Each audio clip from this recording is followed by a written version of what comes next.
पाकिस्तान को IMF से तौसीई fund facility और क्लाइमेट फाइनेंसिंग प्रोग्राम्स की मद में $1.3 अरब मौसूल हो गए हैं, जिससे ज़र मुबादा के ज़खायर में मजीद इजाफा होगा।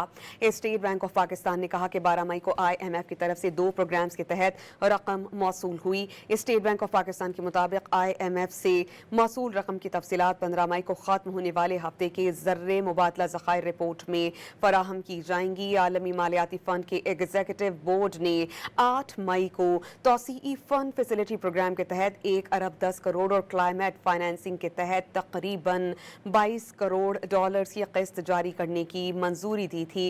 दोनों प्रोग्राम्स के जरिए पाकिस्तान को अदायगियां बढ़कर $4 अरब 80 करोड़ तक पहुंच गई हैं। पाकिस्तान को IMF से तौसीई फंड फैसिलिटी और क्लाइमेट फाइनेंसिंग प्रोग्राम्स की मद में $1.3 अरब मौसूल हो गए हैं, जिससे ज़र मुबादा के ज़खायर में मजीद इजाफा होगा।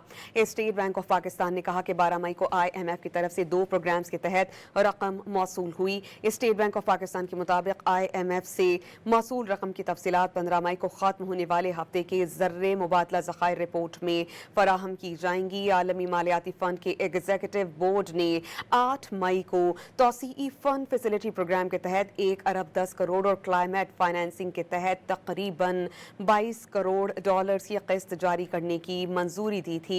दोनों प्रोग्राम्स के जरिए पाकिस्तान को अदायगियां बढ़कर $4 अरब 80 करोड़ तक पहुंच गई हैं।